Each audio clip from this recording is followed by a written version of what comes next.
Assalamualaikum warahmatullahi wabarakatuh. Perkenalkan, nama saya Syarofik Ardiansyah dengan NIM 13124046. Di sini saya akan menjelaskan 5 asas hukum acara perdata, yang dimana ini tugas dari mata kuliah hukum acara perdata dengan dosen pengampunya Pak Frans. Jadi yang pertama ada asas praduga tak bersalah atau presumption of innocence, yang dimana setiap orang yang disangka, ditangkap atau dituntut dianggap tidak bersalah sebelum ada putusan pengadilan yang berkekuatan hukum tetap, yang dimana itu artinya seseorang tidak boleh diperlakukan sebagai penjahat hanya karena dituduh dengan dasar hukum pasal 8 ayat 1 Undang-Undang Nomor 48 tahun 2009 tentang kekuasaan kehakiman, yang dimana asas ini bertujuan melindungi hak asasi manusia dan mencegah tindakan sewenang-wenang dari aparat penegak hukum.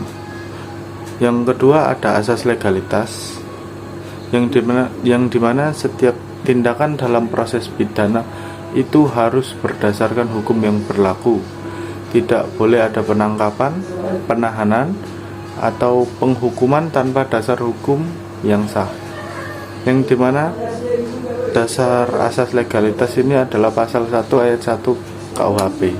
Tiada suatu perbuatan dapat dipidana kecuali berdasarkan kekuatan aturan pidana dalam perundang-undangan. Tujuan asas ini adalah menjamin bahwa hukum dijalankan secara adil, bukan atas kehendak pribadi atau kekuasaan. Yang ketiga ada asas peradilan cepat,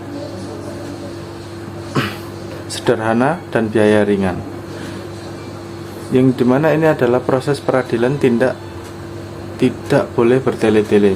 Masyarakat berhak mendapat penyelesaian perkara yang cepat, jelas dan mahal, yang dimana asas peradilan cepat ini mempunyai dasar hukum pasal 2 ayat 4 Undang-Undang Nomor 48 tahun 2009 tentang kekuasaan kehakiman,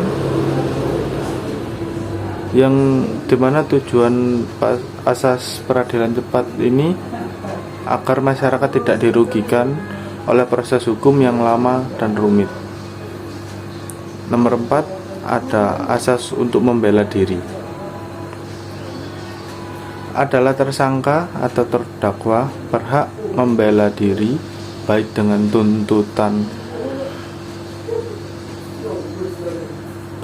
bantuan penasihat hukum maupun secara pribadi. Hak ini wajib dihormati sejak penyidikan sampai persidangan, yang didasari oleh pasal 54 KUHP. Tujuan pasal nomor 4 ini dia menjamin keseimbangan antara kekuasaan negara dan hak individu agar putusan pengadilan benar-benar adil.